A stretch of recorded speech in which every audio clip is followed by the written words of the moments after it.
Am I more than you bargained for, ghoul? Been 200 years since the bombs all blew. He's got to put medicine. He's got to put vials in his breather.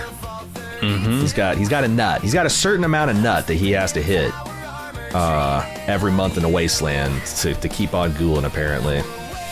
But I mean, don't we all? don't we all? I was trying to make it out here in this podcast wasteland. We're going down to a vault under. Welcome to Fallout Boys, the officially unofficial podcast for Fallout on Amazon Prime. I'm Jim. I'm Aaron. And today we're talking Season 1, Episode 3, The Head. Aaron, this is not referring to the toilet, although you could suspect that with Maximus involved. No, this is the head that can I say how much I absolutely love the head as a prop in this show? It's a great head. One of the best, most realistic looking detached human heads I've ever seen. It's great likeness of Michael Emerson. It is fantastic. I don't want to put any spoilers in, but the rest of the season does things with the head that I absolutely love. It's one of the most innovative and interesting uses of a prop over the course of a season I've ever seen. You're saying Fallout's head game is strong. I agree. Very. I think, the head is great. It's a great MacGuffin. We get a couple hints about what it might be as Lucy kind of pokes around with it. But what did you think of this is because we're doing retrospective, but how'd you find this episode as a veteran? Oh, I like it. It's really good. It's got some really awesome, gross stuff in it. And that's kind of become, in a strange way, a hallmark of this show. It kind of displays all the things that Fallout is good with. That kind of gross out stuff, interesting creatures, which, look, I got to give credit to the games because it's not like this is an invention for the show, but this gulper thing, man, I hate it. It opens its mouth and I'm instantly recoiling.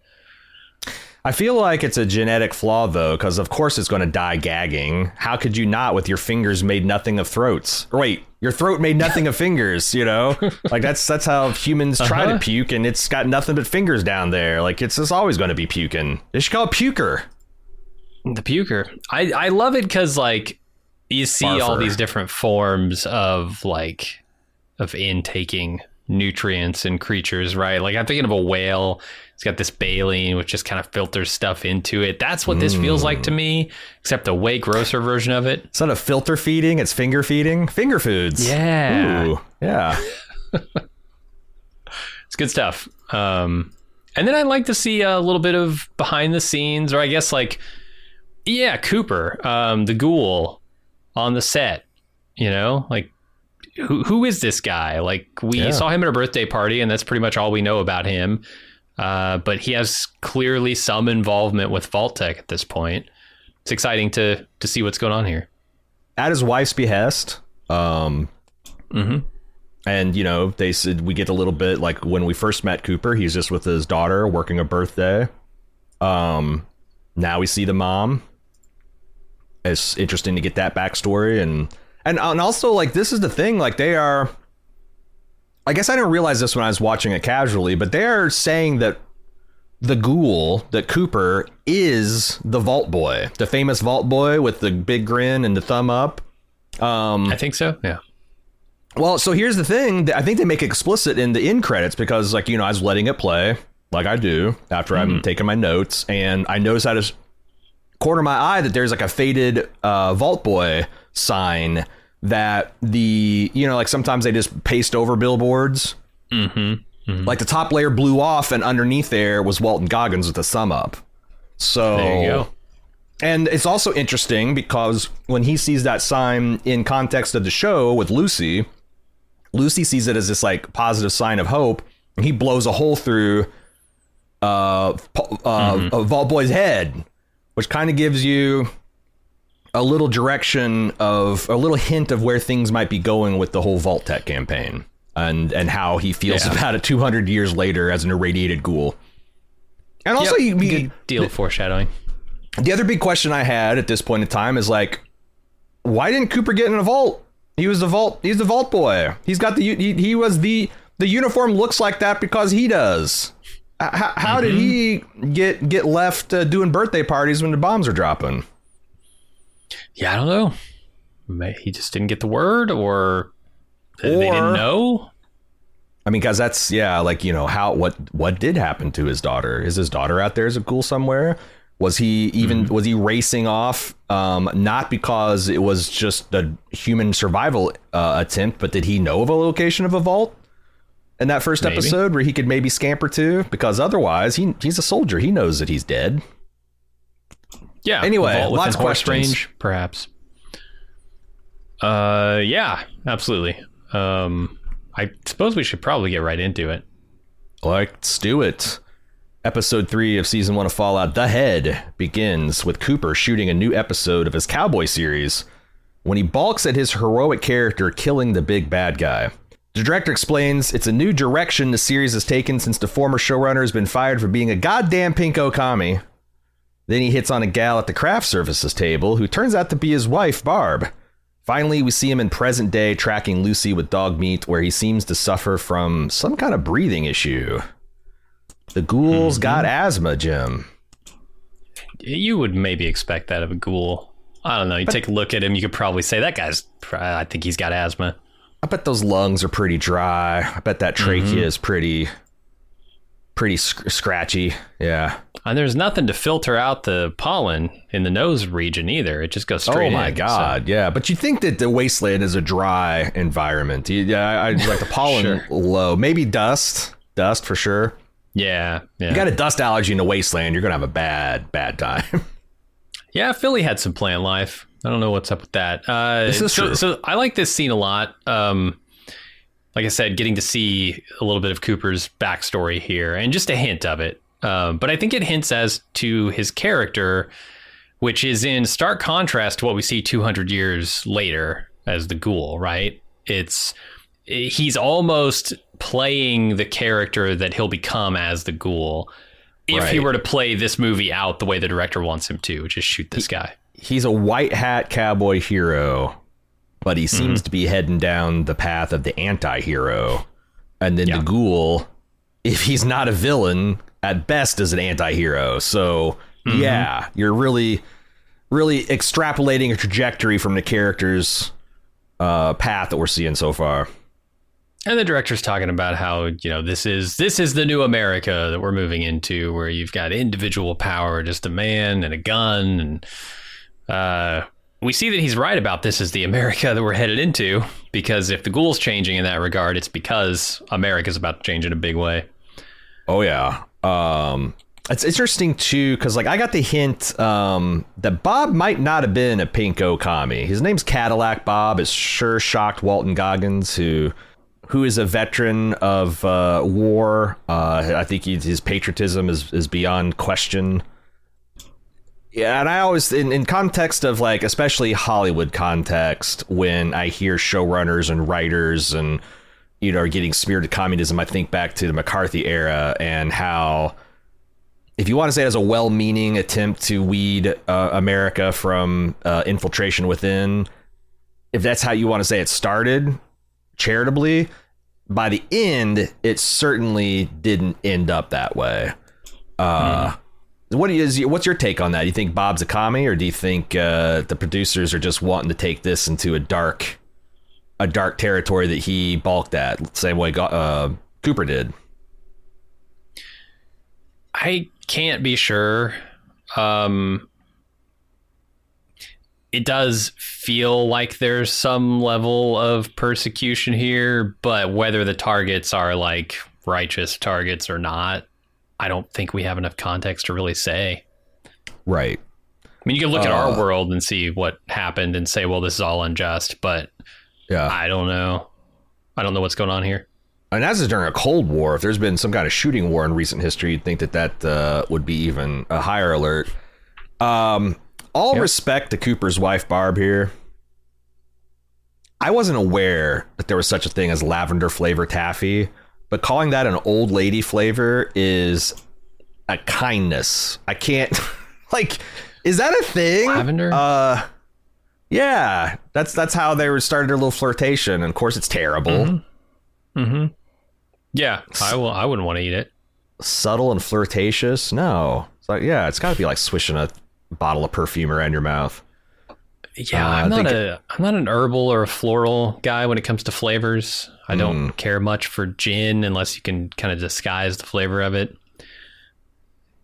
Hendrix is the one gin exception. It's got a little floral, but I think it's mostly cucumbery. But I'm same way, dude. I can't. In fact, I might. I don't know if I'm allergic to lavender, but like when I start smelling lavender, I like it burns my nose. Does that mean I'm a vampire? Or is there some kind of were creature that doesn't react? I'm a ghoul. Yeah, the top of the head is looking not so smooth lately. That could be. Maybe. But he's got a cute family here, Barb, and we've already met Janie, of course, but she bounces up, and his wife's really excited about this change of costume. Yeah, but you can kind of see the corner of it, and by the end of the episode, you're going to see what it is. But I'm looking at it going, is that the Vault-Tec suit? And it's yeah, the Vault-Tec suit.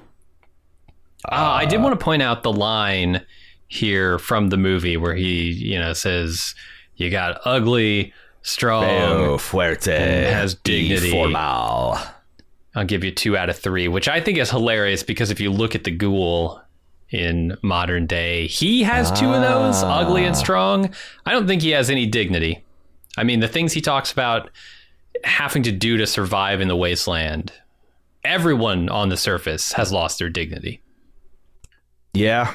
I mean, I'm sure it's somewhat relative, but yeah, there's probably not a lot of dignity to be had. You get the chicken fucker versus the ghoul, right? Right. Yeah. There's degrees to it, right? But a lot of dignity is probably not found in a wasteland, especially a portion affectionately called the shithole,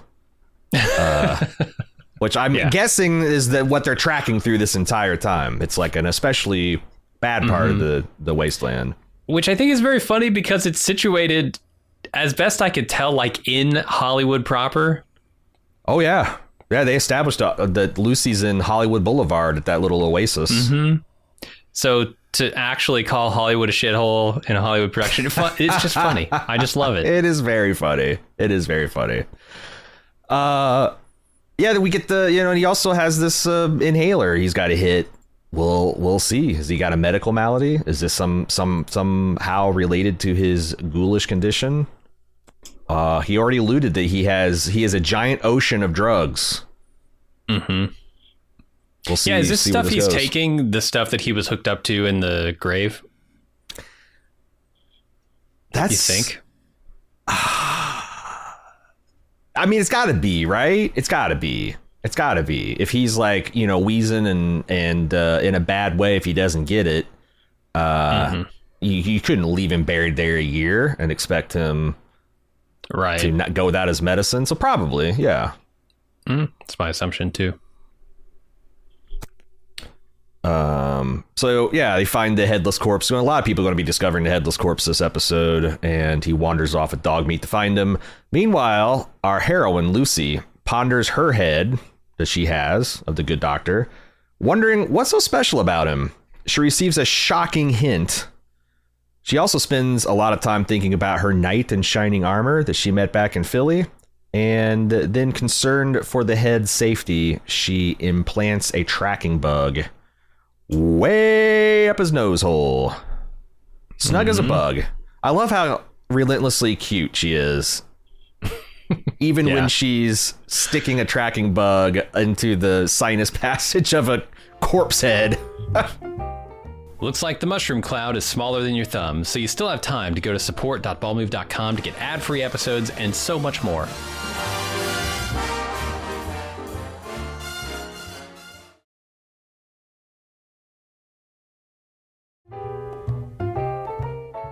You're back for more cousin stuff, aren't you? Welcome back to Fallout Boys. Yeah, she's cute. She's also psychotic. I mean, well, this is a horrific thing she's doing, and her demeanor here is just like completely unbothered by it. Well, just last episode, she chainsawed the head off. So I imagine that, like me and Eric were in a group chat with you, and we're talking about, Eric's got little kids, and the amount of fecal matter and human vomit and piss that you get covered with in the early stages of childhood is pretty crazy. To the extent that, like, we were recaling, it's like I've literally been in a person's car and I've cupped my hands into a bowl to catch my son through, because this is a nice car. I didn't want to throw it up. It's like you get, what I'm saying is the human spirit can get used to almost any level of degradation. So even okie dokie here. There are many reasons I've not had children. Financial is only one. Yeah. No, it's there's the rewards, but you definitely gotta put a little sweat equity into that. Mm-hmm. Not just all kinds of body fluid equity into that. Yeah. Can I say how hilarious the deviled eggs just open in a box is? Like, is this some of the supplies she came out of the vault with? Yeah, like preserved deviled eggs. What kind of? What's really funny in context, because I know you and I both watched the Chair Company premiere episode, which has a deviled egg featured in it, and I thought it was especially hilarious in that context. Maybe that's why she's so dehydrated later in the episode. Could be. Those deviled eggs are more of a first few hours outside the vault type of snack, Lucy. Mm-hmm. You can't just keep them in your knapsack. Speaking of knights in shining armor and pining for them, we rejoin Maximus as he's trying to get his not-so-shiny suit repaired after his big fight with the ghoul last episode. The Brotherhood command checks in with him via radio, informing him that they're sending in a new replacement squire, which obviously sends Maximus into a panic.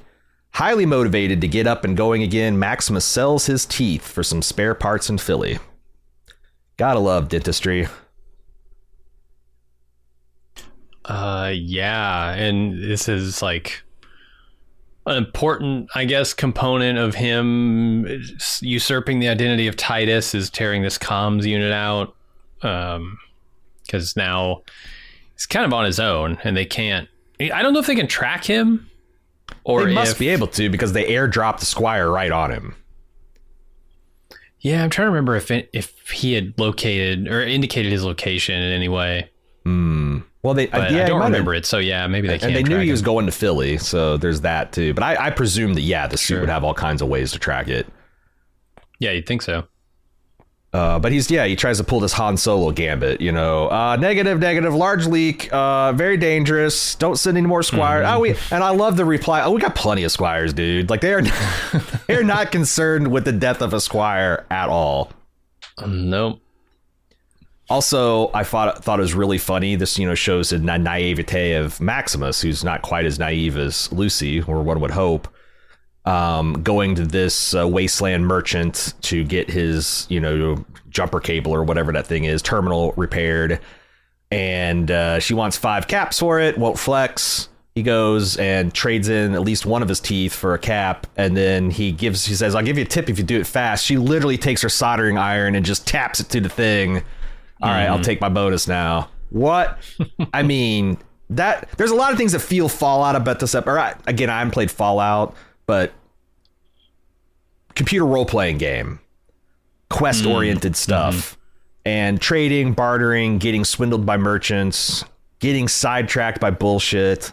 A lot of really funny. I love that line. A lot of really funny meta commentary for gamers here.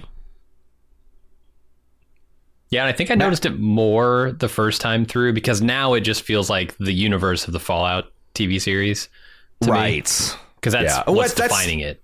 That's great, because we've all seen cringy video game adaptations where they like halt the action to turn right to the sweaty gamer nerds in the audience and throw in some red meat, and like their general audience like, the fuck is going on? What I love about this is people who've never played a computer role-playing game, a quest-oriented open world roamer. It just, nothing about this seems like it would contradict the universe.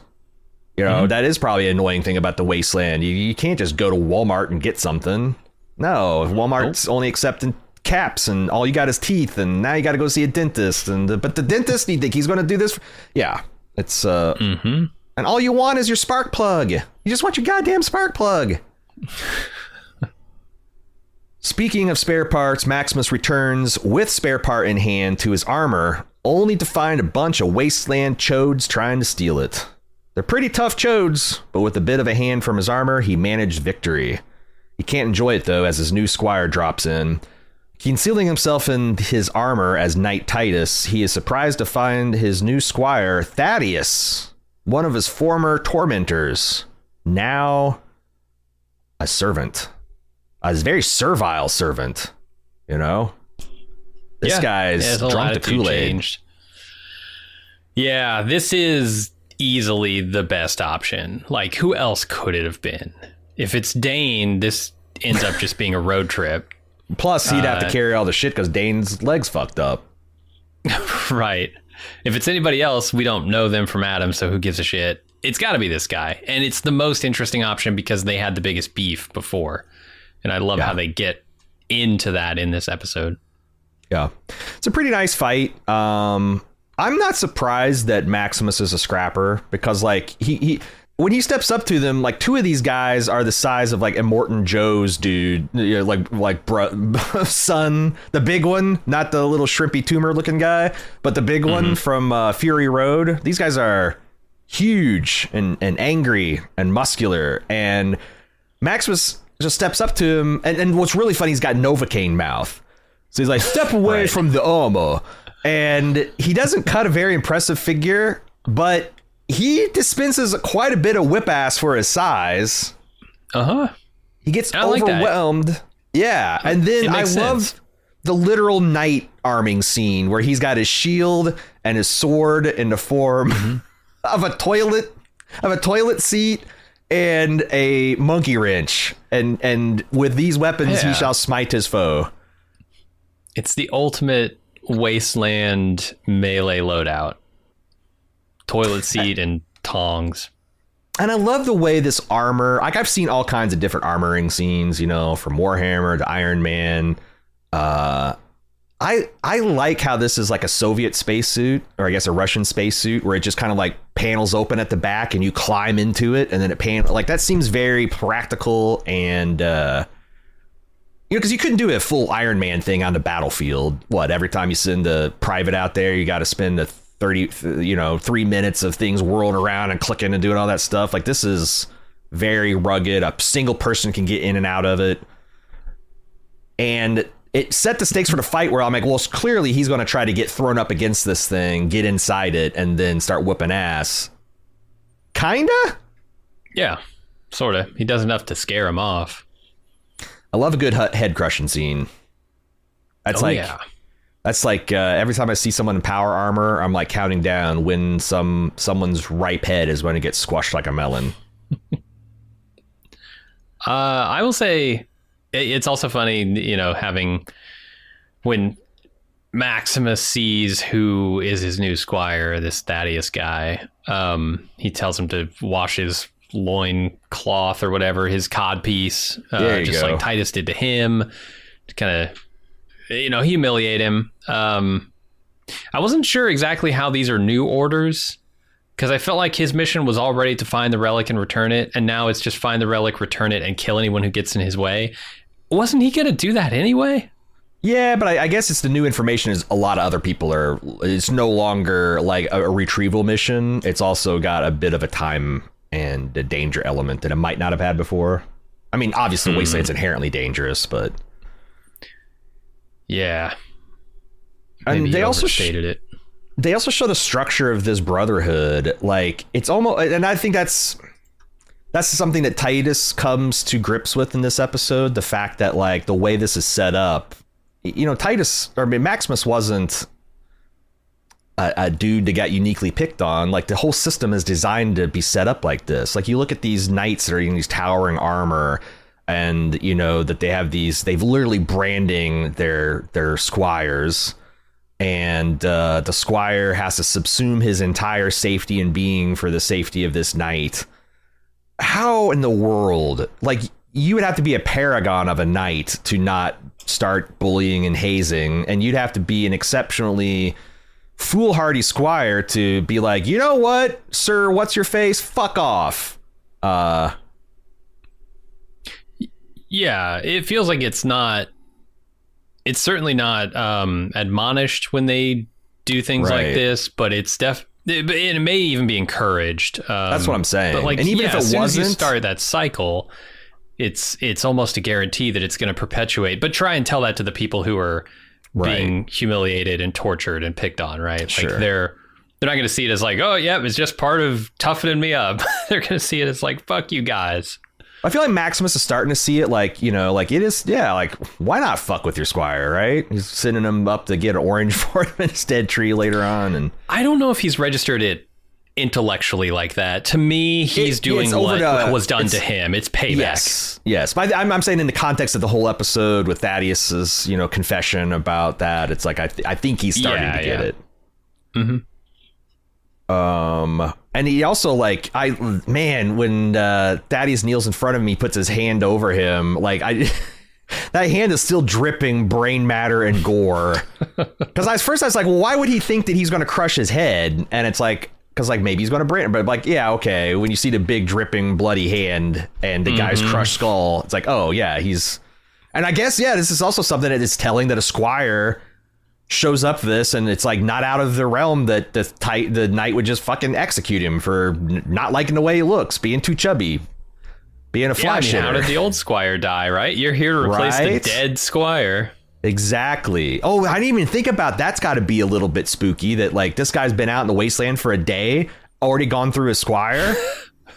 Right. Meanwhile, Lucy, as we alluded to, makes it to Hollywood Boulevard, which is beautiful. It's peaceful. It's quiet, green. There's even a baby deer drinking from a pristine looking lake. Lucy's spirits really start to rise here until a gulper shows up and then a ghoul, and things are back to wasteland normal. Yeah, it's a nice moment of respite, I guess, with this young deer. And they play it up like you're watching this, like they hit you with the peaceful music, you know, like, but then you're just waiting, like what is going to happen to shatter this? Because never forget, this is the shithole. But they do a really good job of putting you in Lucy's head, because Lucy's trying to find the silver lining to every dark cloud, and you can almost see her saying, see, the world isn't really this bad a place. I'm glad I came on this trip. I get to see this baby deer. There's no tumors or mutations or anything. And it's good gulper food. Yeah, I mean, this is the first time she's really seen any sign of like nature kind of returning, right? I mean, this is a city that used to be one of the biggest cities in the country.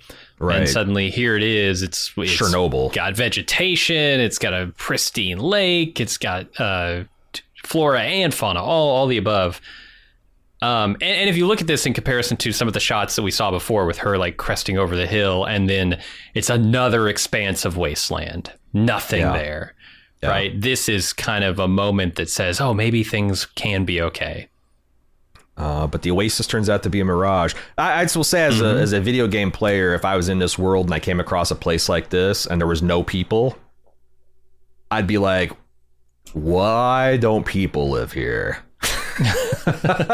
Right? Because like this is someone would settle this. Look at all this, even if it's slightly irradiated water. Like look at all the great things and the lushness, but you got axolotls is what these things look like to me. Those little immature newts with the branched, the salamanders with the branched things. Yeah, you got one of those the size of a dump truck, and well, you got a couple of them. Obviously, there's got to be at least a few.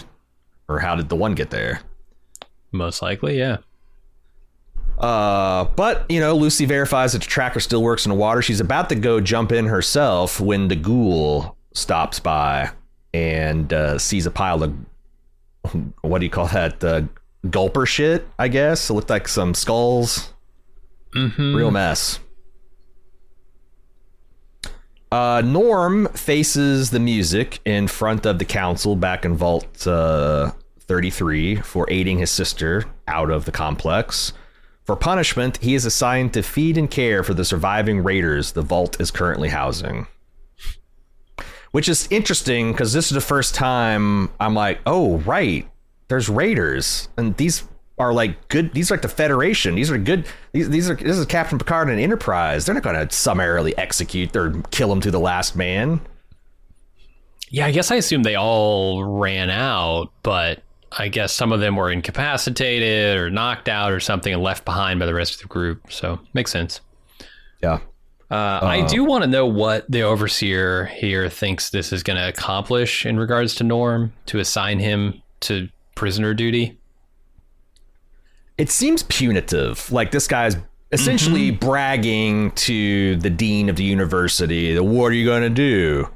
You know, double secret probation me. I hate everything equally. I resent being born. What are you going to do? And she's like, oh, we'll make you care for these bloodthirsty, shit-flinging savages.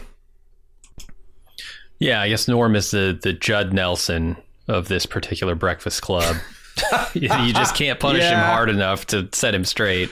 Yeah. But I still don't... I don't know exactly why she thinks this is going to do anything that, you know, latrine duty or scrubbing, I don't know, oxygen filters or something didn't. Because he's going to hate this job just as much as the rest. I think that she's hoping that he'll hate it more. And also there's this thing, I mean, obviously I think it's punitive.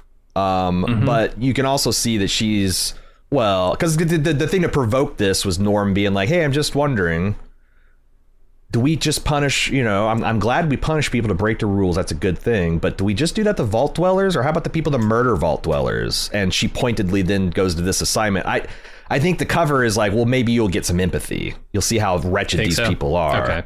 Okay. So his punishment is not to be punished. It's to have some empathy for people he hates. Yeah. Yeah. And I think that's a lot of people when they, you know, even if they're not assigned this as court duty, which is essentially he's assigned community service. Like a lot of people go out to, I want to help the wretched poor. And then they go out and meet the wretched poor and they're like, oh God, what have I got myself into? Because they're rude and demanding and don't understand how things work and are violent and have poor manners. Yeah, I certainly can. I mean, there's a reason that they're not part of, you know, the society that person who wants to help them is part of, right? Yeah. And it's like, you know, and you can either look at it like, well, they're just bad people or they were the products of the, like, as I'm saying, like, I try to be a nice guy. If I was a wasteland warrior, I'd be eating people for sure. Or I'd be dead, right? Yeah. So it's like, yeah, they're judging them by vault standards, but these people didn't have schools. Right. I mean, they make all that point, right? They didn't have education, they didn't have food, they didn't have medical supplies. They do. Yeah. Didn't have cousins. Just didn't have cousins to relieve boredom with.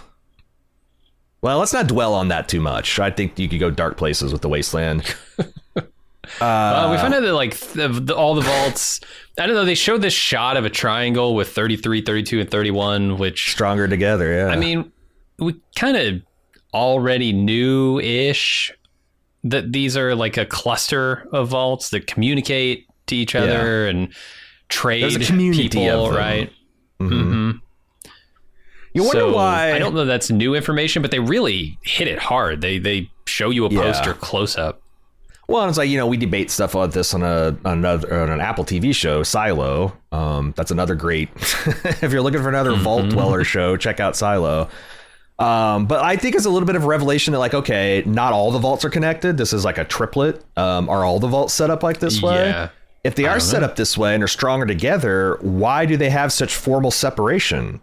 Like, you'd think 150 years into the apocalypse, they could just be like, open the doors and we can just have a much bigger settlement, much more movement in our labor pool, much more people being able to help out, specialization, all that kind of. So why are they siloed up if they're stronger together? Why are they kept separate? Yeah, very good question. We go back to the wasteland to see Maximus enjoying fucking with his new squire a little bit, but soon they find the headless doctor and, more importantly, the dog and ghoul tracks that they're able to follow.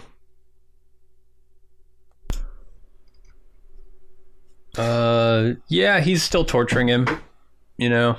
Force him to climb this tree looking for apples.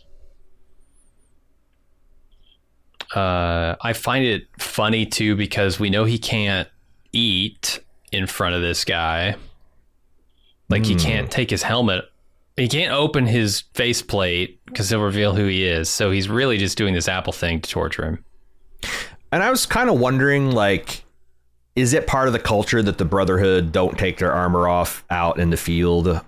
Is it rare for them to show their face to the Squire? Like, how suspicious is this? Because the other thing is, Right. Daddy's is so servile that, like, you know, he's calling out stupid things that Maximus did. Like, oh, you got beat by a ghoul. You know, it seems like people are not like overly concerned with ghouls. Like they're not as big a threat as a rad bear, for example.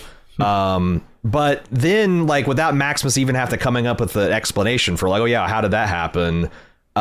He surmises, oh, you let him go because they're radioactive and I can track him with my Geiger counter. And he supplies all of the bullshit reasons that Maximus is too stupid to come up with himself and too flustered.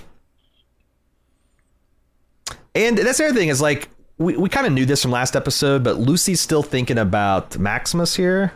And Maximus is still thinking about Lucy because you can tell by his reaction when the Squire suggests like she might be responsible for cutting the head off. No, it's got to be the ghoul. Even though he's wrong about that. Oh, yeah. So we see Lucy back at the Oasis with the ghoul. She's debating the merits of torture and its morality and its efficaciousness with the ghoul. And he explains, darling, I'm not torturing you. I'm just using you for bait. Eventually, the gulper does bite, but unfortunately, they don't get the head. Lucy loses a boot, and the ghoul loses his last few vials of his medicine. So, why does the ghoul care about the head at all? He doesn't, does he? He wants the money. It's a score. Okay. He's a bounty hunter. He's got to put food on the plate. He's got to put medicine. He's got to put vials in his breather. He's got a nut. He's got a certain amount of nut that he has to hit every month in the wasteland to keep on ghouling, apparently. But I mean, don't we all? don't we all? I was trying to make it out here in this podcast wasteland. I really like to discuss because, like, I, like everybody, thought that he was torturing her for information when I first saw this, and on subsequent watches, I noticed that he's got the anchor. There's a lot of cute little details. He's got the anchor as the hook, and she's, you know, jigged up like an earthworm, and you know, he's doing this like intellectual, like, yeah, I read some research papers, kind of hinting, saying that torture don't work, and he dunks her, and there's all this. I just like the way this is paced, you know, with him essentially agreeing with her. It's like, yeah, I don't think torture works. And she's like, well, then why are you doing it? And you're expecting him to come up with some fucked up wasteland answer, but he's like, I'm not torturing you. Like, he's just like a fisherman explaining to the worm, I'm not drowning you on this hook. This is not about you at all. It's about the thing I'm trying to catch with you. Yeah, it's messed up too because it has this extra layer of, you know, him saying, okay, there were all these studies that said torture doesn't work, and yet we kept torturing people. Yet the practice failed to vanish from this earth. Right. Why? And like, he disapproves of it, clearly, personally. He's not torturing anybody here and believes that torture doesn't work. And yet he looks at society and says we continue to torture. Why do we do that? Why do we torture? Because, like I said, I've read these surveys. I've read this research. I've read articles from people who interrogate people professionally and have had some success. And it seems like torturing is the last thing you want to do. Like, yeah, you could make some like ticking time bomb arguments where it's like, bombs going off in 5 minutes. Terrorist has the detonator. Can you force him to undo the bomb by making him uncomfortable enough? But like, if you're just trying to get information, bad way to go about it. But is it a self-perpetuating thing? Because like in the old days, like no one knew any better. It's like, well, shit, I wouldn't want to be hurt. I'd tell somebody what they wanted to know if they was being tortured. So I'm just going to torture the fuck out of people. There's religious stuff part of it. It's like, it's part of our culture, right? We've grown up watching people get tortured, watching heroes torture people, watching, you know, the Inquisition films, and we're like, oh, just, you know, it's like, it's the way I guess people think that silencers work, you know, because they see it. Like, the people think that Hollywood works because we all love Jack Bauer on 24. Maybe. But I think it's also is because, you know, torture never works except when it does, right? There's always an instance where, well, you tortured the person and they gave up information that was good and you did a thing that you wanted to do. You accomplish your mission. Occasionally, I'm sure that happens, right? Torture doesn't always work. Yeah, but it doesn't always fail either. So I imagine it's that, like, when you've exhausted all other reasonable options, why not, right? Yeah, and I imagine, like, in The Wasteland, there's things that are lacking: humanity, dignity, patience. Because it is not a quick result to effectively interrogate people, but it's the most reliable thing we got. I do get the impression, though, that he's talking about before the world fell, because he's talking about these studies, and linked directly to that is this thought that we continue to do it. So it's also a funny observation. Is like, back in the day, you couldn't open a damn newspaper without seeing a study or three, which is like, we are inundated. And I kind of realized this since I was a kid, like, that there's this industry telling people that what they're doing is going to kill them. And if you don't drink milk out of this container, or if you cut out this fat out of your diet, or if you do, and there's so much of it, how do you know what to trust? And we're kind of at the societal stage where people are throwing all the babies out with the bathwater, and, you know, experts and data. How can you trust those? Yeah, I mean, a study is just a study. It may or may not prove anything. You have to take all that information and collate it and truly understand what you're looking at before you can really come to a conclusion on, like, action that can be taken. And obviously, it's like, you got to repeat it. You got to confirm the study. There's got to be, like, the one report. I mean, one report's like whatever. But if you see 30 reports and a couple of meta studies by researchers saying that, we looked over all these and it seems to be, that's you know, you're starting to get towards science there. But anyway, what is knowledge but consensus? That's true. Because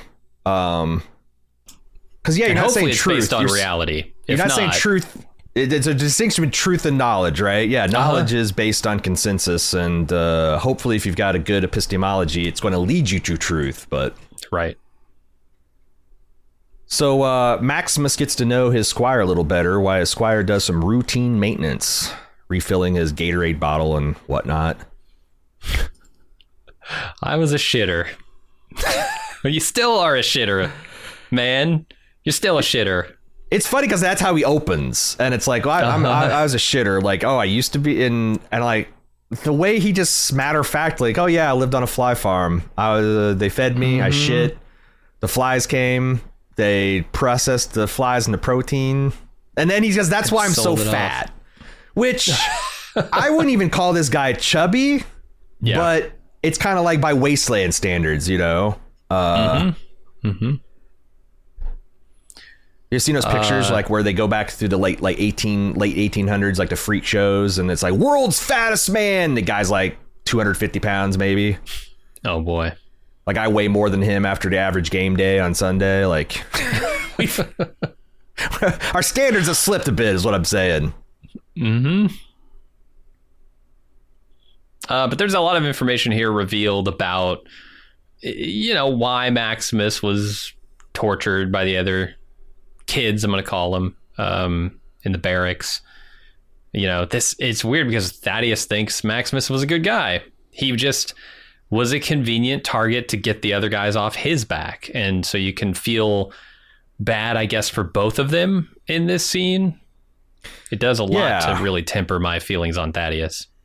I think that's what that he, you know, he was the guy, he was the Maximus before Maximus, and people beat the shit out of him because, you know, he was the low man on the pole. And then when Maximus comes, he's like, oh, look at this dork. Maybe I can use him as a lightning rod to draw, and it worked. And the thing is, and he's like, it wasn't anything personal. It's like, it's too bad that Maximus didn't live long enough to find his guy.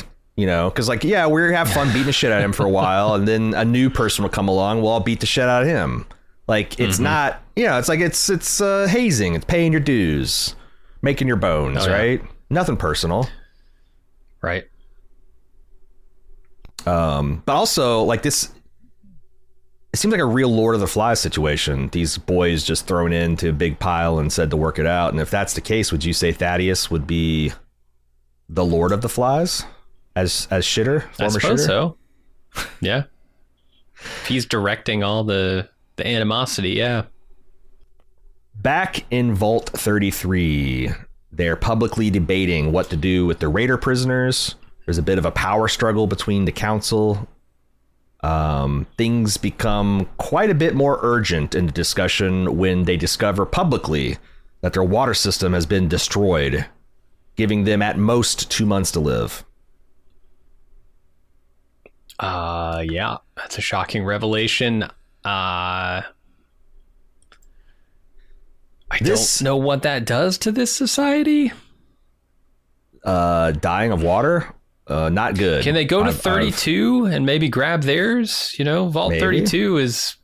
I know they had a wheat a harvest thing that went wrong, but like maybe their water unit still works.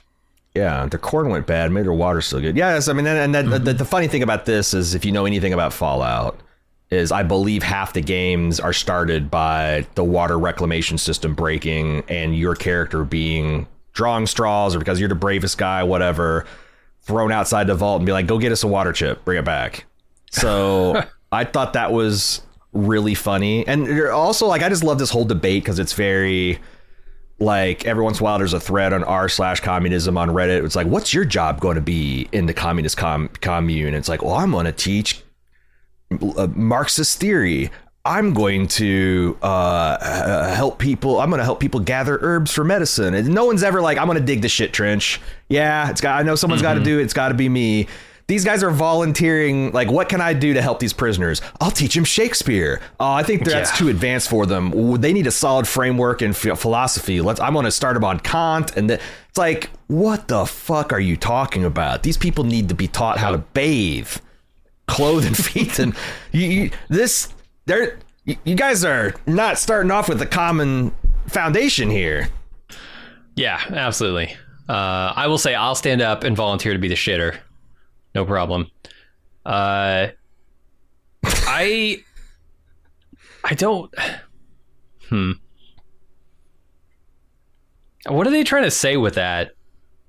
Like, are they legitimately just trying to say, like, what makes someone a productive member of society is the education they get as children that kind of introduce them to the moral structures that we've come up with. You get bought in, you have skin in the game. You feel like, hey, if I participate in a system and the system works, then I'm going to continue. But like, when the system stops working, everybody goes for themselves. Sure, I buy that. It's the which is funny because that's the America that the Hollywood producer is pushing for in those opening scenes, right? Right, the rugged individualism, backs against the wall, you know. And that's the thing. I was like, someone pointed this out recently that.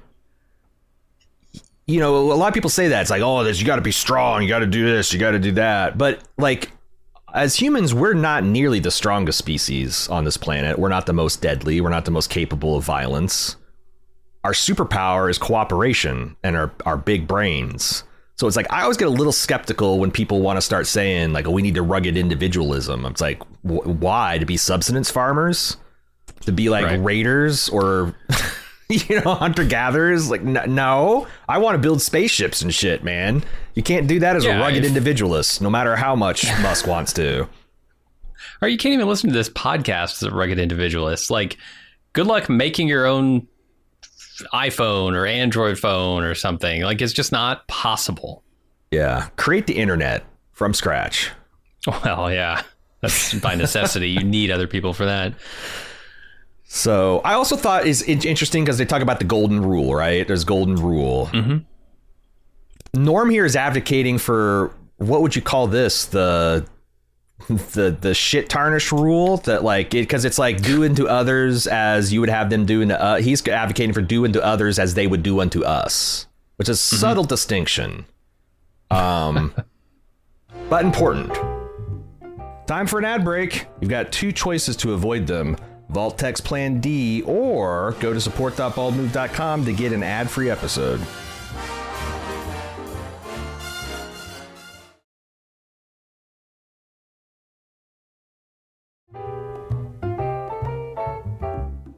And we're back with more Fall Out Boys on Bald Move.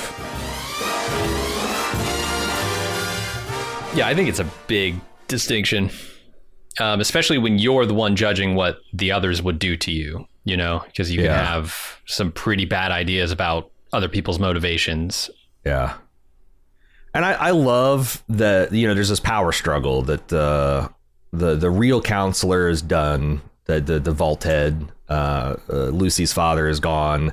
So you've got Woody and Reg, and they're like bickering, and they're trying to fight over the podium and trying to claim each other's stories. They're and then you've got, and then you got the lady. It seems like to be the real power behind the throne. She's the one that's dishing out the punishment, and she, you know, is the one that kind of like I know who I would be backing in a power struggle just from what I'm seeing so far, and it's not going to be Zach Cherry, unfortunately. Unfortunately, yeah. Even though he does have the best line in the entire show so far, talking about, I forget what his name was, but the gentleman who showed me his butthole. Yeah. I saw that as an attempt to communicate. That's a foundation we can build on. A foundation of buttholes, man. I don't know where that compares to sand, but can't be that stable. Mm-hmm. What'd you think of the pregnant Cyclops that came up to the end and was expressing solidarity with Norm there? She got she's angry. Her husband, was it her husband? The father of her unborn child is killed. Yeah. So I understand. Like, many people are probably feeling similar to the way Norm is feeling. They're just not expressing it as pointedly as he does. I thought I saw some like sexual attraction, that she was literally, maybe it's because she's high on baby juice, but and she's mourning her husband, and she's like, well, okay, what's left? I'm looking around, I'm seeing a bunch of guys wanting to study Kant and philosophy and all this, and this guy seems like he can keep us safe. But but maybe I'm wrong. Did you, like, it doesn't sound like you maybe got the sexual tension here. I wasn't getting it. I was getting mostly anger and revenge in her heart. And it helps that she's wearing an eye patch with a bunch of gauze underneath it because she just had her eye stabbed out. Yeah. Right. And it's also, the eye patch has to be royal blue, has to be on brand. Mm-hmm. Mm-hmm. Next, we see Thaddeus leading Maximus to Lucy's previously mentioned beautiful, calm, peaceful green oasis, where they wade in the water before there's a confusion about what signal they're tracking. Just then, the head swallowing gulper reveals itself, swallows Thaddeus, then suffers terminal indigestion, revealing the prize to the two brothers. I love it. This is so disgusting, man. Speaking of Jack Bauer, because when I was watching this the first time, and even the second time, when I was watching this, I'd forgotten exactly. And I'm like, every time you get in a situation where some dude swallowed to the waist and you have people pulling him to get him out, what's going to happen, Jim? You'll tear the person in half. Person's going to be torn in half. And I thought that was going to be this Thaddeus's kind of journey. Shockingly, speaking of Jack Bauer, I think is in season 2. He's got this one thing where he's got this guy's like, you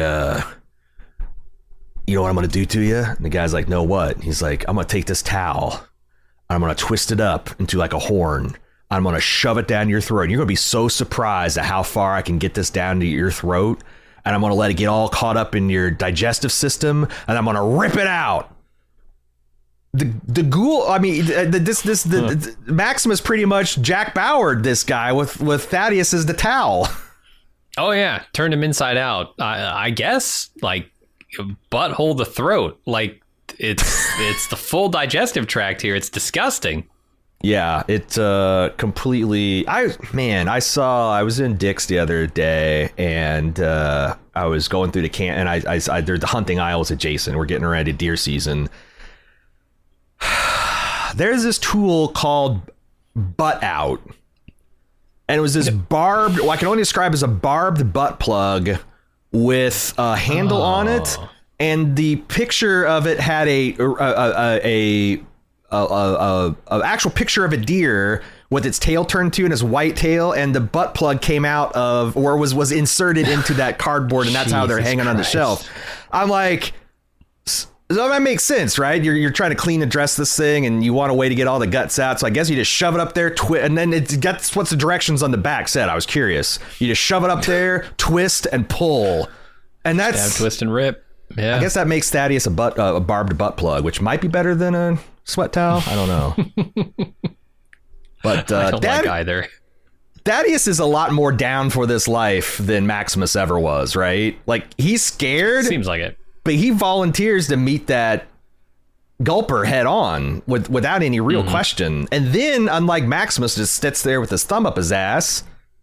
He wounds this gulper with the Maximus's autocannon. Mm-hmm. That must have been a hell of a thing to shoot as an unaugmented human. Right. Gets one shot off. I feel like he should have shot a few more times, but maybe he couldn't. Yeah. The thing that gets me, like, that's almost as gross as all the intestines and stuff being ripped out is the juices that come out of this thing. Like, I'm sure some of that is lake water, but a lot of it has to be like bile and just digestive juices, all just spray all over them. Yeah, it's got to smell like hell. Mm-hmm. It's funny also because I get the idea that Maximus as a false knight is way more true to the ideals that the Brotherhood espouses than Titus ever was. I think so. I mean, just the fact that he was going to take the brunt from his squire that has done him wrong puts him. And that's the thing, is like my first watch through was most like fuck Maximus. I hate this guy. I'm starting to now, like, going through the second time through, seeing like, okay, like, yeah, he's not great, but who is great in Fallout? Is Lucy great? I mean, I like her morals and her value system, but it's kind of out of place in the wasteland. Like, everyone's kind of a fish out of the water, and Maximus is just trying to make the best of things. Yeah, and if you go back and you look at how Titus sent Maximus into that bear cave ahead of him with no armor, no weapons, that's not what happens here. So Maximus is at least a shred better than Titus. But also, like, maybe Thaddeus is a bit of a, because, you know, I think it's true that Titus says earning the suit requires acts of bravery. So maybe a squire that does put himself out there, like, yeah, you might suffer a bad attrition rate, but you also might rise up through the ranks quickly. Maybe if you get real lucky. Doesn't seem like being a squire is a super great job opportunity. Like, being a knight or one of the clerics is where it's at, right? I'd rather be a shitter. Well, I mean, yeah, if I could be anything, just being a shitter. Someone just feeds me and I produce. I'm a productive member of the economy. That seems like an almost best case scenario for a boy out in the wasteland. I think so.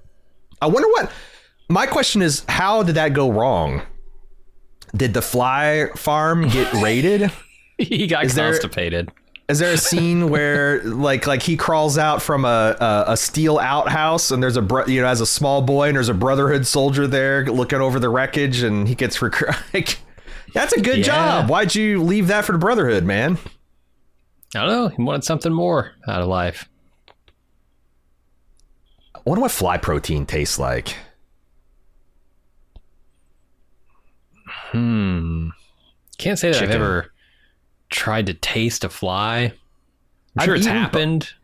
I've eaten bugs like ants and crickets fried, but like honestly, I didn't get much impression because it's mostly just crunchy. Flies, it's mostly I feel just like chocolate covered, the ones I ate, so I just got the chocolate flavor. Yeah, but if you're eating fly paste, like I feel like, oh god, that's gotta. I don't know. Yeah, any pasted meat is pretty bad. Sorry, all you fans of pate. Yeah, goose liver torturers out there. Sure. Meanwhile, Lucy's having a tough time with the ghoul in the wasteland. She desperately needs water, and the ghoul ain't giving her a drop. While they reflect on a evaded vault billboard advertisement, Cooper thinks back to the first ad campaign he ever agreed to do. Turns out it's a photo shoot for Vault Tech. Yeah, I think the reason I wasn't making this connection that like he is literally Vault Boy, even though he's doing the thumbs up in his ad, is it doesn't look anything like him. The hair is blonde. It's a cartoon, but I was going to say, can you point to someone in real life that looks like Vault Boy? It's like trying to find a guy that looks like the Big Boy, Frisch's Big Boy. Right. But I can point to someone who doesn't look like him and he has dark hair. That's true. Goggins, like they didn't even try. They could have, because 90% of the time in the series, it seems he's going to be a radiated testicle looking thing. They could have just given him blonde hair. Does he got a no blondes, no depictions of me as blonde, ironclad contract or something? I bet he would look terrible as a blonde. I can't imagine it. Like his white hair as Uncle Baby Billy is pretty good, but shocking, goes with his white teeth, and he's so tan. It just wouldn't work. Yeah, I don't know. You could pull off like a Beach Boy type of look, maybe. But yeah, maybe. I've never seen him blonde. Wild. If you've seen Walton Goggins blonde, and you have a JPEG compliant or PNG compliant image, send it to fallout@baldmove.com. We'd love to see it. You know, you're just asking to get 100 AI images, right? I mean, if you want to resort to the clankers to win internet points, it better be a good one. It better be good, because I'm going to verify it on IMDb for sure. Which that's also user-generated content, so who knows? So I guess I was surprised by the fact that this is his first ad campaign. The fact that his wife feels like there's a little bit of arm twisting or a little bit of like personal favor asking, but he shows up to this not like he's reluctant. He gives them all a big attaboy speech, and you're like, I don't know how much of that is just him being on Hollywood mode and, you know, like Shooter McGavin and Happy Gilmore. Like you guys are the real. He doesn't mean any of that. He's just saying shit that makes him popular. Really? Yeah. Because I just couldn't help but think about how reluctant and how ambivalent he was about his legacy of the thumbs up in the first episode, and how he's the one volunteer. Well, what do you think if I give him a big one of these? I don't know if he's already famous for that because of his, like, I've always imagined that came up in the TV show, like he's famous. But now you see this episode, maybe he's famous for being the Vault Boy. And that's what they're going towards. Essentially. I think there's a lot of like unease around what he's even promoting here, because you see him like joke about the suit. Oh, I can't believe these things block radiation. Apparently that's how they sell these things, and you can tell when the executives answer that is not true. It's dubious for sure, you know. Yeah, it might be true in the sense that Theranos could run a test or two on your blood, but it's certainly not the full story. Yeah, so does he know that in the moment? Because he's doing a very good job, Walton Goggins is, of playing a guy who does not want to be playing this role, right? Yeah. And that's the whole theme of the episode, right? He is uncomfortable about the role he's being forced to play in his fiction. Now he's kind of uncomfortable, but embracing the role because I guess he trusts his wife. Is his wife like Bob? That like apparently Bob, the kind of like Bob had his implicit trust in how he's steering the character. I wonder if he treats his wife in his personal life. It's like, well, if Barb signs off on it, it must be good. And yeah. Maybe. Where the hell was Barb in the first episode? Is she dead? That's a good question. I mean, because that's the thing. It's like I see her and then I see her later. And I'm thinking, oh, she must have died or something. But also, like, she could just be doing mom stuff, and you know, she doesn't need to help Cooper. She's also she's got, apparently a career woman, so she could be off doing her job, and he's just got to take the daughter for the day. Cooper was on hard times. You get the idea from season 1. Maybe the cowboy stuff is dried up, and she's gotta have dual incomes, right? It's tough, but like my first reaction was, I wonder what happened to her, and I don't know if it's valid, but that's certainly what my first reaction was. So, what else we got to say? Oh, the other thing about that is, like, you can see the little bit of reticence he has here for doing this ad, and like, transferring that over to the Ghoul and like looking at his performance in his movie where like he doesn't want to shoot this guy because he's the hero. Yeah. Transfer that to the Ghoul. And now we're looking at a guy who like has serious beef with Vault-Tec. So what's the bridge there, right? It's like a guy who did an ad for them that was like maybe became the symbol potentially of their company and now has huge beef with them. Why? Well, maybe the vaults weren't all crime. I mean, we already see a little evidence like these things radiation proof. Yeah, maybe. But that's a conundrum, right? Like everyone hates the vaults, but then when the few vaults we've seen look pretty sweet. Like honestly, I wish if I was Lucy, I'd be glad that my great grandparents were loaded enough or whatever to get my ass into this vault. I'd rather be there than upstairs for sure. Sure. So like, is the Vault-Tec a bad product? Is there other reasons to hate Vault-Tec? Because that's that's why I got the fact that he is Vault Boy. Aside from the credits, like it makes a lot more sense that he blows a hole through his own face. Like, look at that fucking naive bastard. Or if I knew now, or if I knew then what I knew now, I would have da. But there's nothing other than the context and the implications that are suggesting this break. So, you think there's going to be a story of a guy who falls from grace, turns into and thereby becomes the Ghoul, because the Ghoul has no compunction about killing or any of the nasty shit he has to do, and then also comes back with the help of Lucy to, I guess, his original state of being a little bit more compassionate. I don't know about that, but I get what you're saying. I think it's going to be more of a meeting in the middle. Because Cooper can't go all the way to Lucy and still effectively live in the wasteland unless they're going to have them all as a happy family down in a vault at the end of this. Right. And then Lucy can't stay who Lucy can't stay is. The way she is. Up on the top side, yeah. Right. Yeah, good point.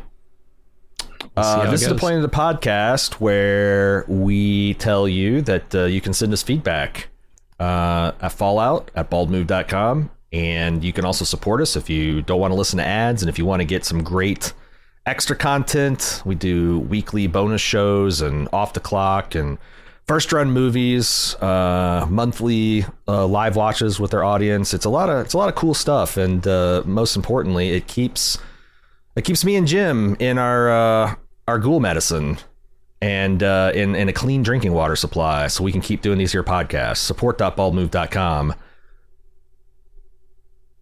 Jim, I'm not sure if we got feedback or not, but as I've been doing the last few weeks, I've got some spoilery thoughts. Again, feedback section is all going to be spoilers. The people who are sending us feedback presumably seen the whole show and they want to point out stuff that they So like this, if you're first time through, me and Jim carefully curated a first time through experience with the previous hour of this podcast. Shoo, get on. Don't you have some shitting to do?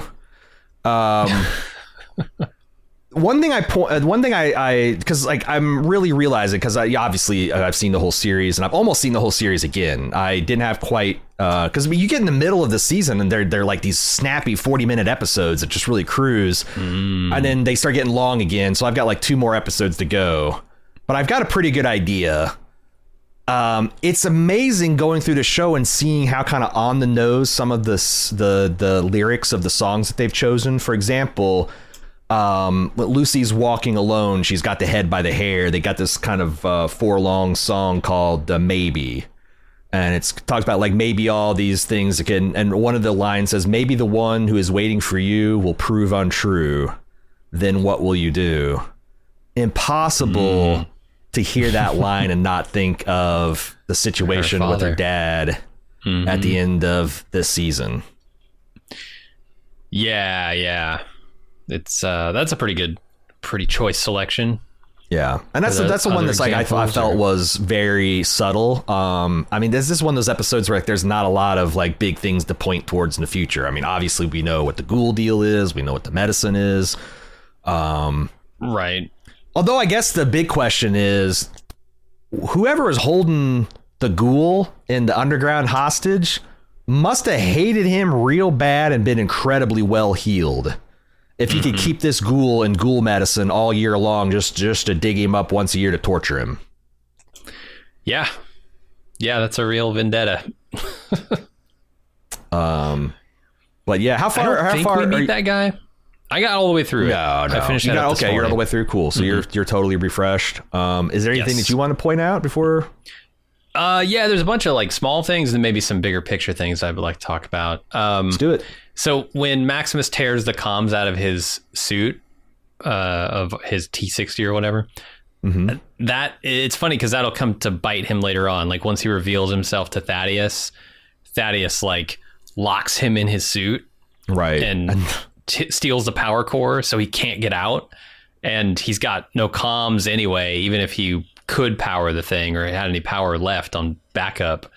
Right. And Lucy saves him, so it doesn't really like ultimately matter. But I thought that He's was a on funny his little own thing. in a very like if the shit's down and he's in a life and death situation, he can't save himself. Oh, well, if he can't save himself, then he can't call for backup. Not that the backup would even save him in his current situation, but It might save his life, and then he'd be in trouble potentially. yeah, And that usually means death with the Brotherhood. So or everything I penance, hear. which could be death, could be torture. You know, could be you have to serve a couple of tours of duty, strapped to the front of a knight naked. okay, And if you survive those, then you know, God thinks you're an all right person, because obviously you wouldn't survive otherwise. Yeah.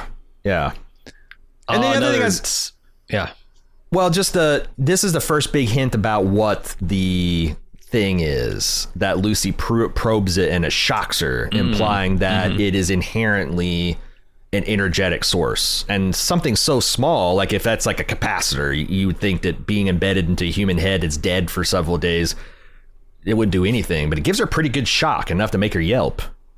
Of course, we know I think it's, it also it's a fusion device. cold fusion.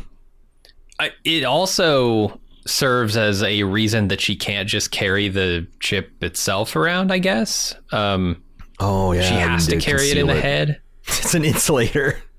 Yeah, pretty much. Yeah. If you don't have a magnetic containment device, the next best thing is to shoot the cold fusion matter into someone's jugular. Keep it safe there.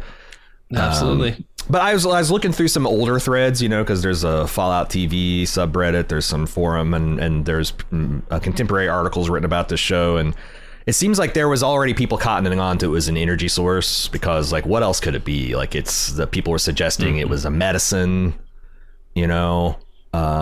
It's something that can affect that can reverse the radiation, or super fertilizer, but you know, energy source is always a pretty good bet, and that's what it turns out being.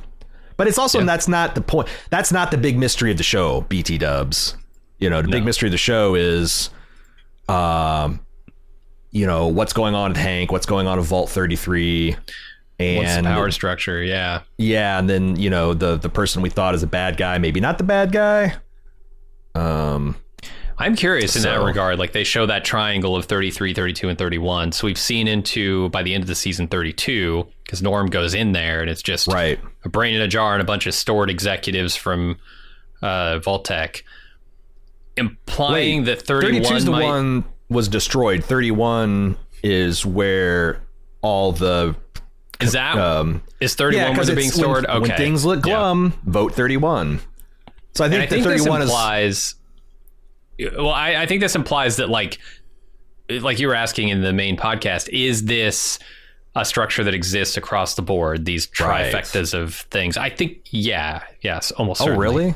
Because I haven't seen the mutant. That's the one I stopped on, the mutant episode. Did they suggest that there's a 3 vault structure there?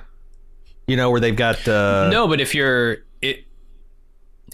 well, okay, so I guess all of the vaults would be run differently. This would be a group of 3.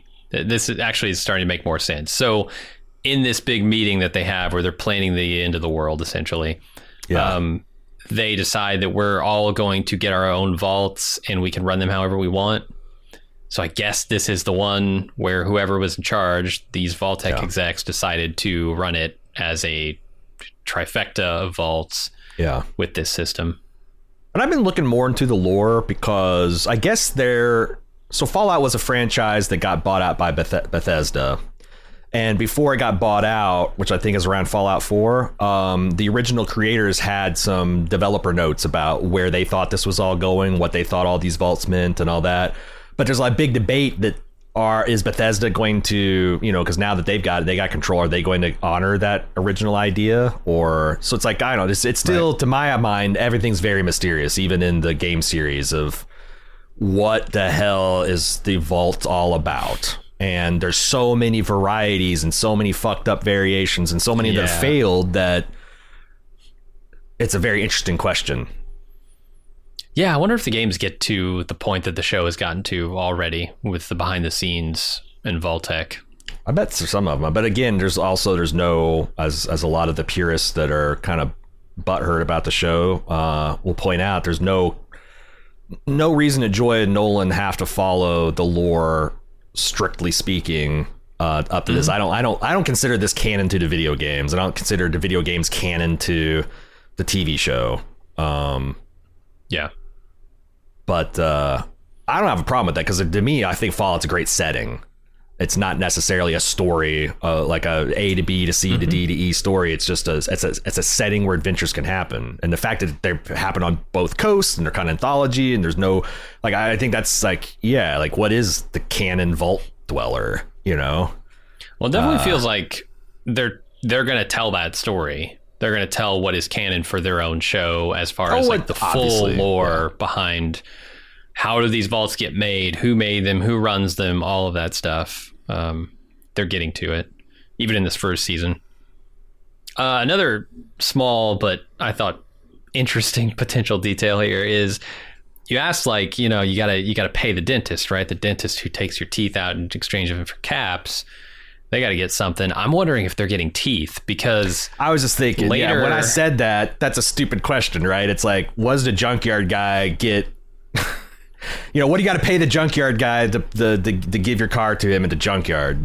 Maybe you pay and if you have to pay anything to take it out of, but okay, I'll give you $5 a tooth and it costs $2 to extract. I guess you're going to lose 2 teeth if you want $5 at the end of it, Yeah, but I think there's a potential extra use aside from just putting new teeth into people who have lost their teeth. I think you could also put these in a junk jet because later Maximus gets shot and it's a tooth that he got shot with, a human tooth. Yeah, I guess you could put basically any junk into a junk jet and it would be somewhat lethal, So I wonder if he sells them as ammo.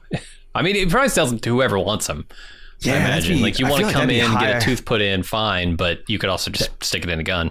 That'd be a highfalutin bullet. It'd be like shooting caps. You could also load a bunch of Nuka-Cola caps in there and shred somebody, but my God, that'd be like shooting somebody with a stack of bills, beating someone to death with a duffel bag of money, which would be pretty metal, honestly. Yeah. I mean, that's baller. You made it when you have enough caps to beat someone to death with. Just put them all in a pillowcase or a sock. Yeah. Pillowcase hard to fill. Do they ever deal with the fact that they only have 2 months of water left?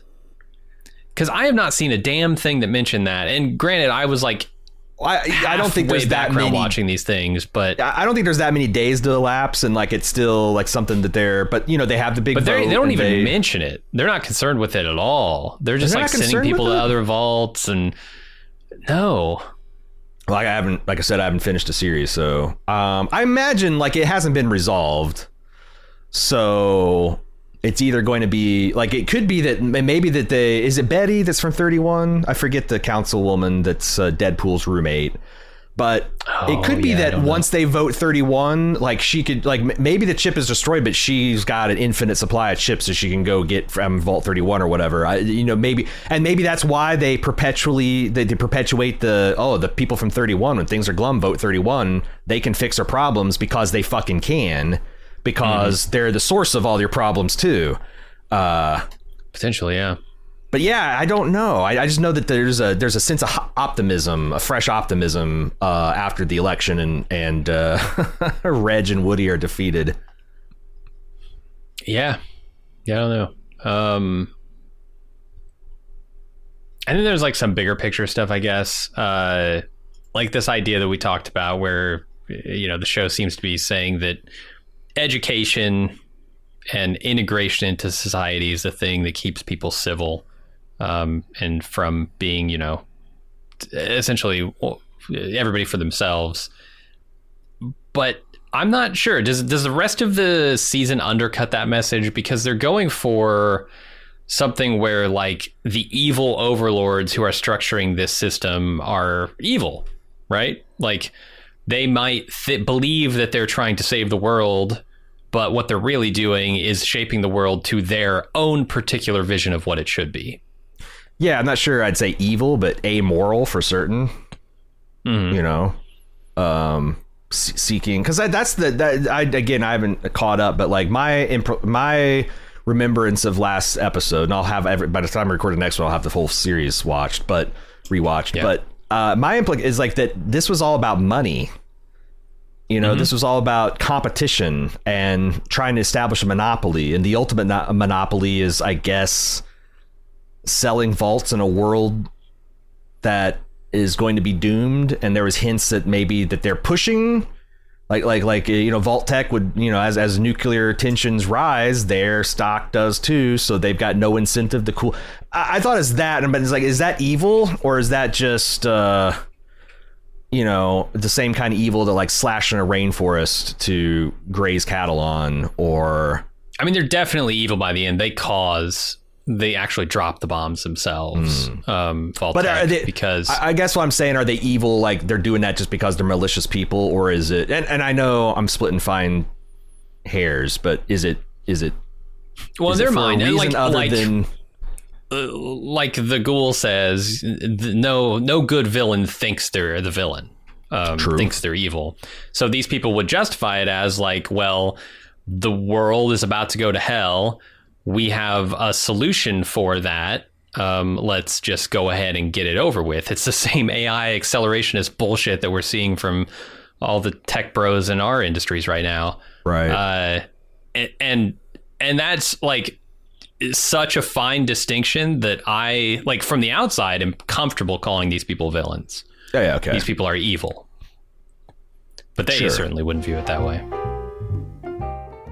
I'm not saying we've resorted to eating human flesh, but if you support the podcast at support.baldmove.com, we'll never have to.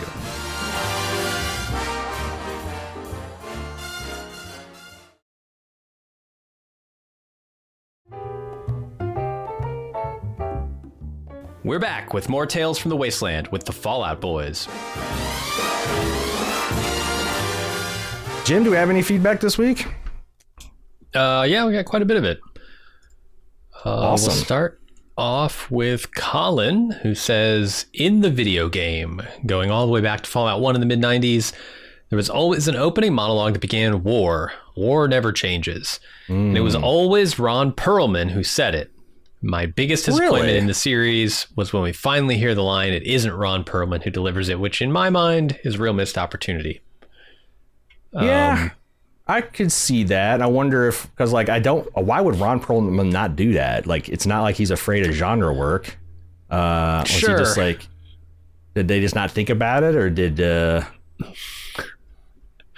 don't know. Like, how busy would you have to be to not be able to get on? Or maybe they're like, computer and say that. They didn't want to do the Lord of the Rings like monologue thing at the beginning, and it's like, well, you want to just use the line "War never changes" in context, and then what are you going to do? Have Ron Perlman just walk off from stage left and just look in the camera? It's tricky, but I agree. I mean, obviously, as a non Fallout gamer, I didn't know what I was missing, but Same here. Anytime they can do Easter eggs like that for the fans, I think it's cool. It makes me think maybe they could have made him Knight Titus, which would have been fucking awesome, because Ron Perlman looks like a knight. Although I wouldn't buy that he's such a big fuck up like Michael Rappaport. Like, the casting does a lot there, Like, I don't take this guy serious as a warrior. Whereas like Ron Perlman, I'd be like, I need to be on my mind my P's and Q's. This guy fucking smashed my head like a melon. Colin also has a quick story about this. He says, in the year 2000, I was living in New York City and needed to take the subway.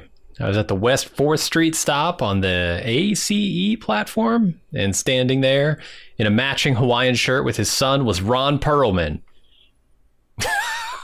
Matching Hawaiian shirts with his son. That's amazing. I have this annoying thing I do, which is always to compliment people for their most obscure role, which often leaves them baffled. Amanda Plummer gave me the weirdest look when I told her I loved her in Joe vs. the Volcano and said, I hope you didn't blink. But when I said to Mr. Perlman, wow, I loved you in City of Lost Children, Beauty and the Beast, but I've been playing a lot of Fallout recently again, and every time I die and you narrate, my girlfriend and I say, thanks, Ron. And I kid you not, of all the things I listed, he broke out into a massive grin and said, you play Fallout? That's amazing. And we shook hands, and that's my meeting Ron Perlman story, which is also my Fallout story. That's a good one. Awesome. Yeah. I'm processing Amanda Plummer was in Joe vs. Volcano because I love that movie. And I've watched about every year. And yeah, she must really blink and you miss it. But yeah. That'd be funny because I imagine. So is that a common? Because I feel like that's like you don't want to go up and be like, oh, I love you in Hellboy, or whatever their most recognizable role is. You kind of want to you want to show that you're a cut above the average fan. You're an enjoyer of their obscure work, but it can get you in trouble. Like, yeah, if you say something that I loved your work and like they just literally walked in and said, Can I take your champagne glass from you, sir? And walked out. It's like, oh, really? Yeah. But if I don't know. Dennis Hopper's still alive, we could pull the I loved you in Rebel Without a Cause. Mm-hmm. 2 lines you had. JP says, between Fallout 3, New Vegas, and Fallout 4, I've got probably 300 hours in these games and pour over most of the lore I can find.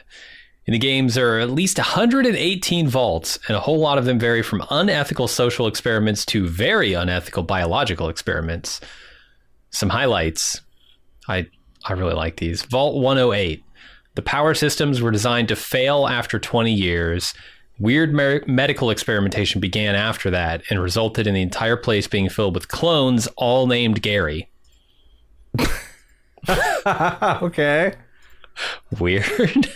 Vault 114, pitched as only available to the highest echelon of society. Once inside, the residents would be stripped of all wealth, and the overseer was to be a vagrant named Soup Can Harry. Unfortunately for everyone, this one never made it out of conception. It's abandoned when you find it in the game. There's a lot of them way darker than that, but the Gary one still stands out as one of my favorites for sheer absurdity. That aside, I'm intrigued at the missions of Eden, given that there's a device in universe called the Garden of Eden Creation Kit, the GECK, GECK, that it seems to be a device to help create a livable world in a wasteland. Would you call it another word to call that would be a Genesis device? Potentially, yeah. Right. Certainly not the first thing that we've heard of a quick terraform solution. But yeah, maybe that'll show up. Steven writes in, says, based on your coverage, I'm going back to rewatch Fallout, and I forgot how much fun this series is. So glad you decided to cover it. I couldn't help but notice the name similarities between Lucy McClane from Fallout and Lucy McClane from Die Hard, albeit with different spellings of the last name. Both Lucys are good-looking, confident, and assertive young women whose appearance belies their toughness and fighting skills. Both have developed a strong and unique bond with their dads. And here's something that, Aaron, maybe I hope you can help me figure it out, because I couldn't quite piece together what Steven's trying to say here. Released in 2007, Live Free or Die Hard, which is Die Hard 4, is where Lucy first appears as a strong young woman. Lucy's character does not appear in the Fallout games, but first appears in the TV series. So she gets her name when the TV series was created, leading to the series release 2024. If it's more than a coincidence, it would appear that Lucy in the Fallout series is a nod to the Die Hard character. Probably not the case, but I thought it was worth consideration. What timeline stuff is he getting at here? With this 2007 Die Hard and 2024 show. Is it her age?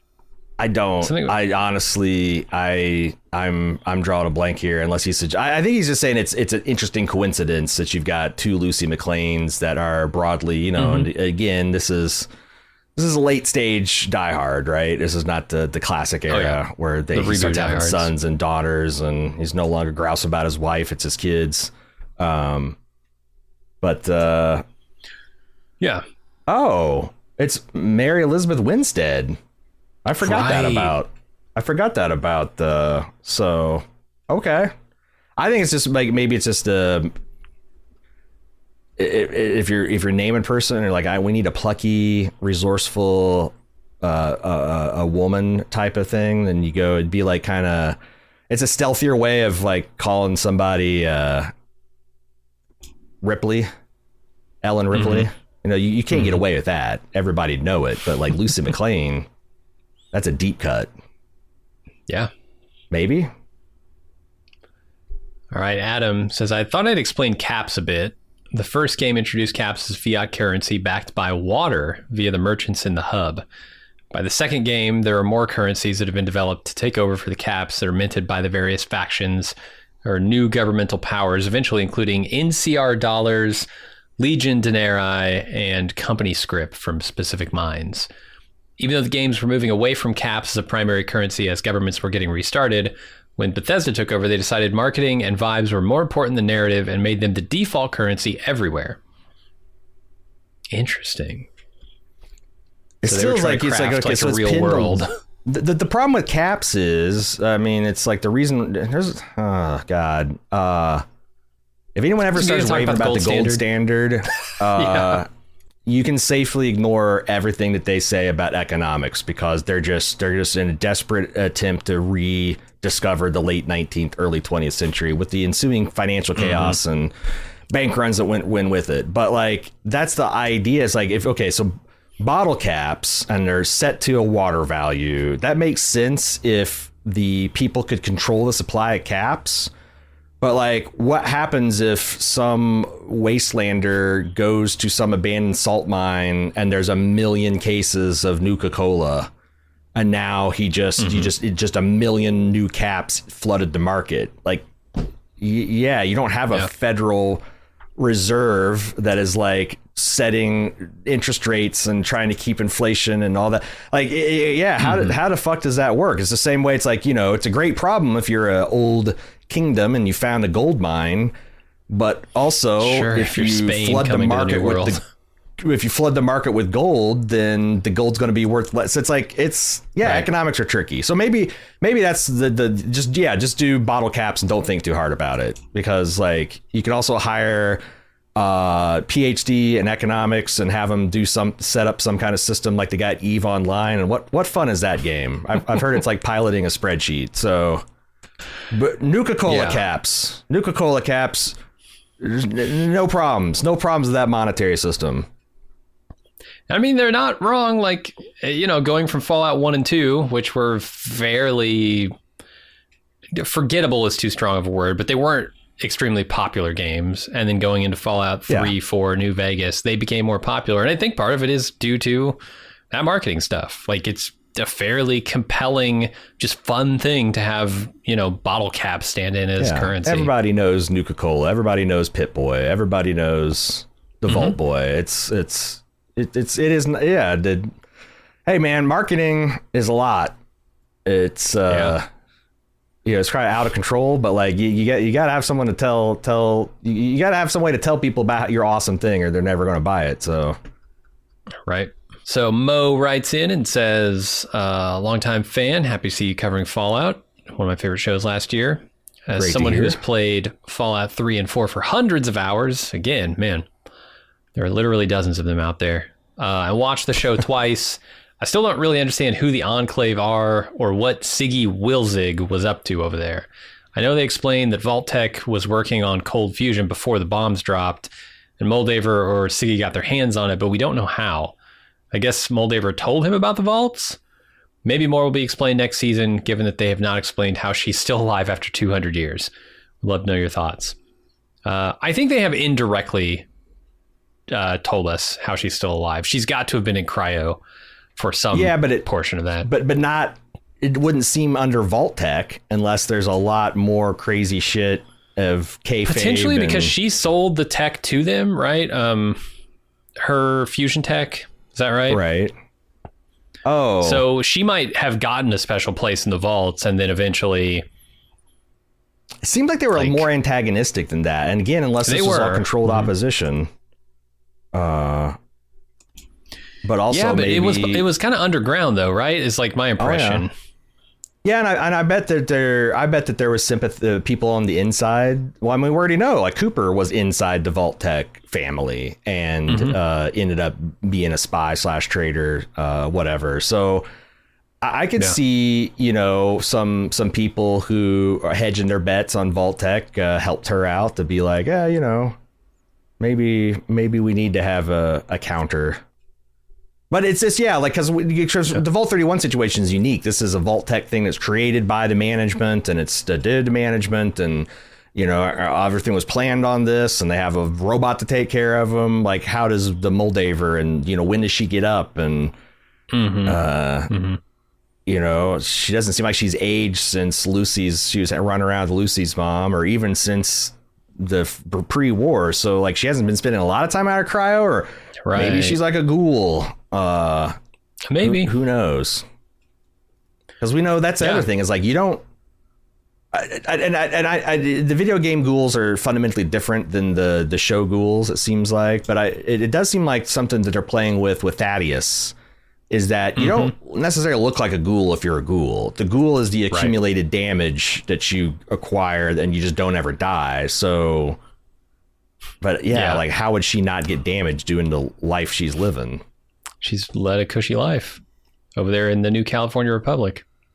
But as far as there's also Lucy's mom ended up turning into a ghoul, a feral ghoul.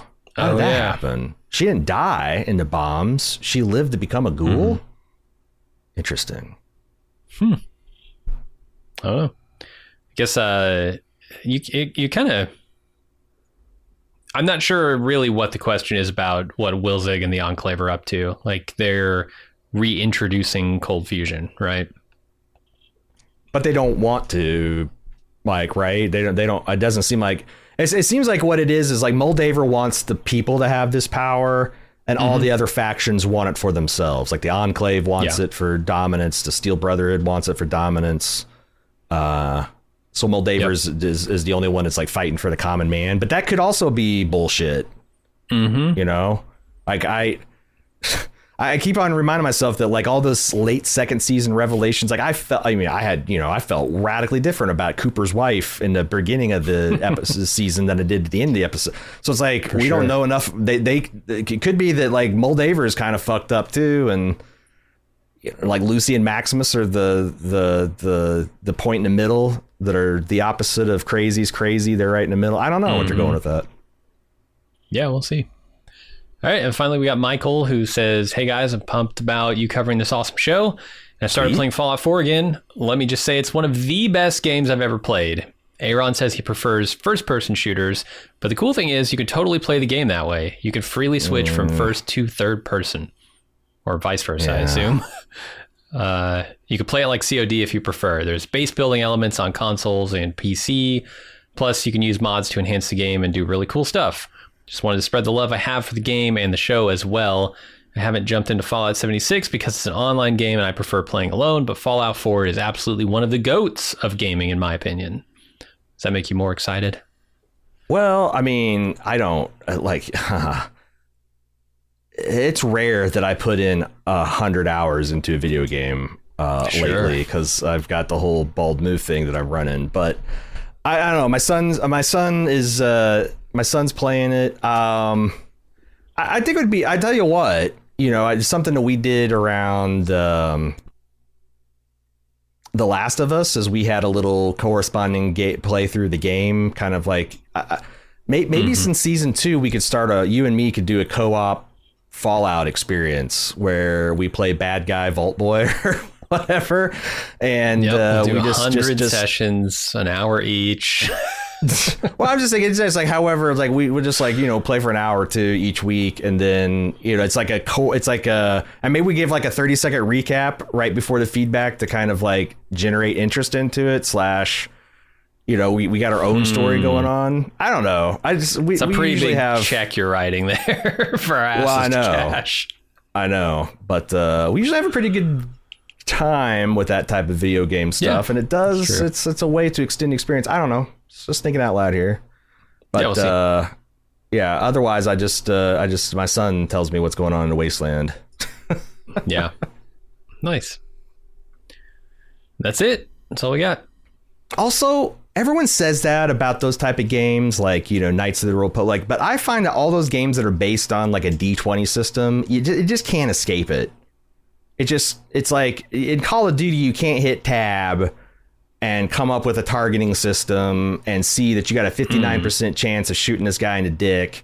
And like, that's just like, I'd either rather be but that's the thing, is like, I guess I'd rather be turn-based, but I wouldn't play a turn-based game either. So it's like, I guess like the games that I can just jump into and romp around for an hour and then not have to, not have to come back. Like Helldivers. Helldivers is where I'm at right now. And go in there, blow up some bugs for an hour. Great. If I have time to play this weekend, great. If I don't get around to it next month, even better.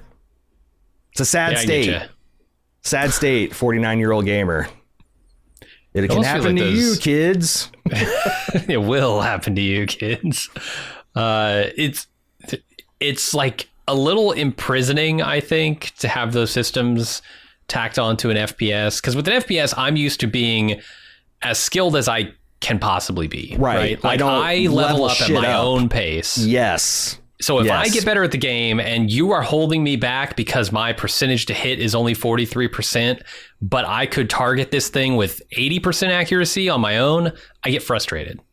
Oh, and that's like, I even get a little bit of that when I start playing something like The Last of Us, which is a pretty much pure third-person shooter experience. But every fucking game, Joel starts off with like the reflexes of a 2-week-old crack baby. His hand's shaking and he can't hold. It's like, right. By the time you unlock the stuff where it's like, okay, this is like the default FPS, like suddenly I'm a god. But it's because I'm struggling with how bad the real character is so yeah, I think that might be the thing, is like I hate artificially sucking because my character is level 1. Mm-hmm. If I'm gonna suck, it's because I actually suck. Yeah, and Skyrim hid that because like I guess I don't have the same expectations for swords and magic and archery, stealth archery, that I do for like machine guns and grenade launchers or whatnot. But I don't know. I'm just making excuses for why I don't want to get waylaid by a 300-hour game going into Christmas and a busy time of coverage. You guys are perfect time. I'm married. I have a child. What are you trying to do? What are you trying to do to me? All right, that's going to do it for us this week on the Fallout Boy podcast. We'll be back next week with episode 4. If you'd like to send us feedback on this episode or any of the future ones, any connections that you want to talk about, any big picture stuff. Obviously, we're going to be doing a season 2 preview. The trailer looks amazing, and we'll be getting to that. But yeah, any feedback you want to send us, fallout@baldmove.com. And again, if you'd like to avoid ads and get bonus Bald Move content, more Jim and Aaron in your life, support.baldmove.com. Until next time, I'm your host, Aaron. And I'm Jim. See ya. We're going down, down.